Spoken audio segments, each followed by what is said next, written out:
Hey everyone, welcome to Community Bread's third stream. I'm here with CAKES the Killa, a Brooklyn-based rapper, lyricist, an incredible artist known for his quick-witted raps and also his fierce beats. He just recently released MUVALAND, his EP, out on Classic Music Company, a record label created by Derek Carter and Luke Solomon back in 1994. It was produced by Proper Villians.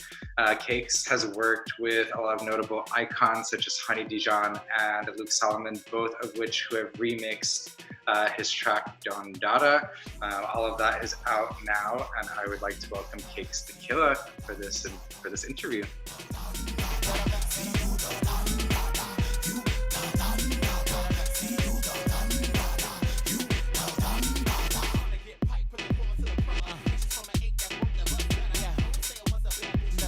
Hello, children.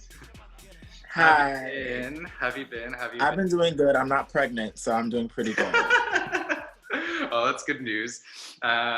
I wanted to ask you about how you've been handling the pandemic, in this surreal timeline. You've been working, you've worked on this EP with Proper Villians since March, if I'm not mistaken. How has that been? How has that creative process been going for you? I know it's like, a crazy time to be, making and producing stuff. So I want to ask you about that. I mean, obviously, the time for everyone has been chaotic. Nightlife in New York and around the world has definitely been hit with a lot of uphill battles as far as like artists maintaining and, bartenders maintaining, venues staying afloat. So it has been a lot. But I just look at the silver lining, it's giving me more room to be creative and, get my shit together. And a lot of the times, because the industry is kind of in a slumber type of state, a lot of the cream is rising to the top. So a lot of people that do really want it are connecting their dots and doing what they have to do. And I'm one of those artists that my artistry is what kind of keeps me sane. So I have to release music. So I'm not one of those people that could just pause it because of what the world is giving. Amazing. Yeah, it's kind of one of those periods where, everything has been shaken up and it's up to, us as artists or people in the community to come together and help each other out, especially because, a lot of the platforms that we used to have, because of the venues closing, people moving out, and, no one can afford to basically survive at this point. Right. It's up to us to stick together and figure out what the next step is, especially as we have to move into this surreal and different digital sphere, streaming and stuff like that. How do you feel about taking your art to a digital landscape per se? I am not a digital girl at all. I'm a very IRL kind of girl. I came up in the clubs and, even before I was old enough to go out to clubs, the people I looked up to, the club kids and the nightlife fixtures that I ending up working with, they were in clubs, you know what I'm saying? So that's kind of the landscape that I've known about. A lot of the younger generation, they're used to being in these online video groups and making these online communities.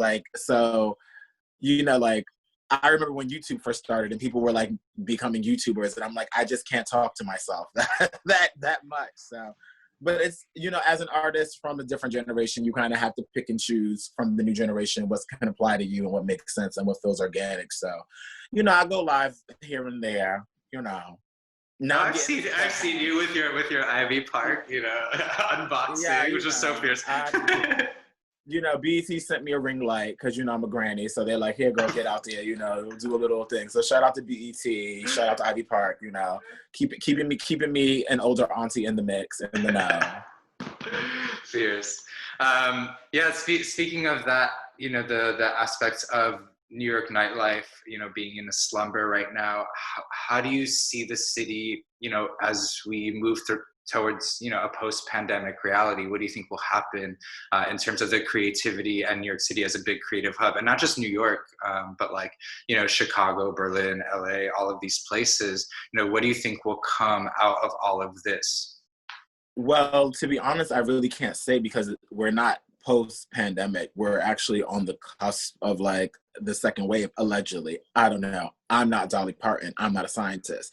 So I think what I will say is I think people should just stay safe and whatever that means to them. Because a lot of the times people get misinformation, and I don't think we are really being fed, you know, the reality of what's going on. So I think people should do what they can to be safe, whether that means obviously that means wear a mask. Obviously that means social distancing. Obviously that means quit it with the fucking orgies. You know what I'm saying? And stop spitting in people's mouths and sneezing on people, like, period. But I don't work in politics. I just think people should just have their parameters and stay safe.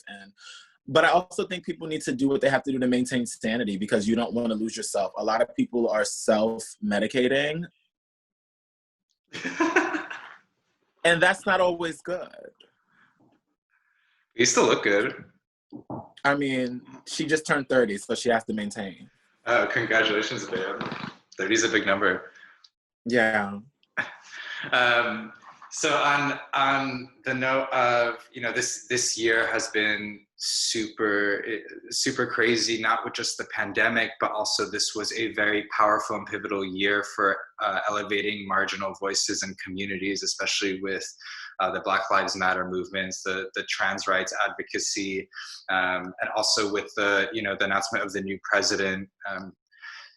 There has been a lot of really, really important moments in our recent history on top of the pandemic. And even in like the music industry with the release of WAP, which was a femme-focused, like powerful track, elevating women, especially in the music industry and the rap industry.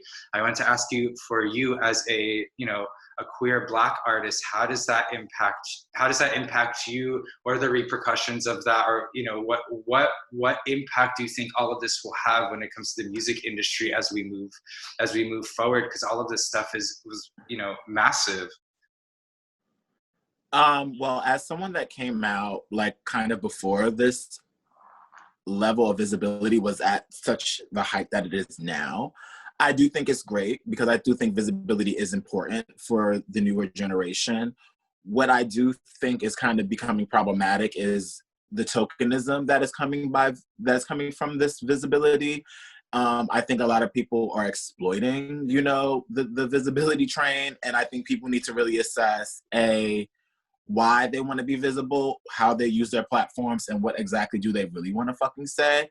And I also think these companies need to realize that, like, it's not just about like having the one gay, the one person who's disabled, the one Asian. Like, it's not about that. It's about actually representing how the landscape of the world looks. Like, it's not about like, you know, the tokenism shit. So I think a lot of people, you know, the companies are always going to be stupid. You know, they're always going to be problematic. I give it to the people who feel like because they get opportunities that they feel like it's doing something for visibility, when it's like, no, you're just the only one. Like, you know what I'm saying? But what do I know? I'm an old girl. But for me, I just feel like it's great. Like, the visibility is great because they're going to be able to have the generation after us, when we're dead and gone, are going to be able to have so many more examples of that lifestyle that's going to be so varied, because even to be gay is not a monolith. Like, there's different walks of life even in these alternative lifestyles. So that's the one thing that I will say that's going to be great, because for me growing up, I can only think about 5 effeminate gay Black men, you know, and these kids are going to have a plethora. Like, it's to the point where they could actually hate some of the other gay people. I didn't have that option. Right. Yeah. I think that's an amazing way to look at all of this. And I think that, you know, during this timeline, we've had such powerful and pivotal moments that really, you know, showcase our community as a whole. And I want to ask you, like, as a global community, what kind of things should we be focusing on, in terms of moving towards, elevating each other, and in that respect? Well, I can't really touch on too much of that as like on a global community, because I think every place has their own issues, and I'm not one of those type of people that feels like Americans need to like dictate how other countries handle their business or their policies, because I feel like America still has a lot of work to do. And I like to make sure that my own backyard is straightened out before I start pointing the finger. What I will say is I think a lot of times people confuse giving a voice to marginalized people as a way of uplifting them, when at the end of the day, a lot of times a bitch just needs some money. So it's like, don't think that, and I'm not saying sharing platforms is not, you know, it's counterproductive, because it actually isn't. You know, yes, if you find yourself in a place of privilege, you should be able to share those platforms with people that are not, you know, given those same opportunities. But at the same time, you can't be a gremlin when it comes to the money. Like, you can't be a gremlin when it comes to the publishing, because at the end of the day, it just becomes performative. Like, don't ask me to lend you my voice because you want to spread awareness about what I go through. And when I send you a bill, you don't want to pay the invoice. That's counter reactive to me. Right. I completely agree with you. You know, and that's something that we at Community Bread strive to do. We try to, you know, bring everyone together to have these important conversations, but also, you know, figure out a way for everyone to you know, get paid, because at the end of the day, we're all, you know, pay the girl. That's the most important thing, babe. So, you know, we're all trying to do this together, and it's been such a incredible ride for all of us. And that, you know, with that in mind, I wanted to ask you, what's in your cards for the future? You know, what have you been, you know, what do you plan on working on? You mentioned that you have a full-length EP, and not an EP, an album coming out. So I want to talk to you about that. It keeps changing. I don't know what she is, but she's done, whatever she is. But I think I'm going to work on. Stay tuned. That's what I'm gonna say. Stay tuned. Stay tuned. Mommy's always cooking. Mommy's always cooking up something. If you know, when we return back to some sort of normalcy, who's the first person you would hop into the studio with, or who's like your dream collaborator? Who'd you love to work with? I've definitely been in talks with LaKaylee 47 for a really long time about doing a record, and I think that's, as soon as this whole thing dies down, we're definitely gonna like hit the ground running on that, like very like Tibble Twins type, you know, project. So I'm excited about that. Fun. And has there been anyone that you've been listening to during the pandemic who's been, you know, pumping out some fab stuff, or so, you know, some fierce tracks? I'm really obsessed with this whole like disco revival that's been happening. So obviously obsessed with Roisin Murphy's new record. It's called, I forgot what it's called. It's called something Machine, but definitely get into Roisin Murphy. Obviously, I'm obsessed with Kylie Minogue's new disco album. Forgot what it's called. And the last one, Jessie Ware's disco album. Obsessed with it. Don't know the name. I'm old. I'm alcoholic. But yeah, that's like kind of the newer records that I've been listening to. Like, I'm really living for like the classic disco revival. We're seeing a lot of revivals in music, which I think is great because it's kind of cleansing the palate from what has been going on for so long. So yeah. Right, it's really refreshing for this, like, you know, I think that a lot of times in the music industry or fashion or art, you know, we have these like cyclic episodes where revivals come into play, and it's so refreshing. And yeah, it's great to see all of that stuff coming back and hitting the ground like super fresh, you know, super needed, especially during this dark period. So yeah. Awesome. Thank you so much. Thank you so much for joining us for this interview. And I can't wait for the world to see your performance. And please donate.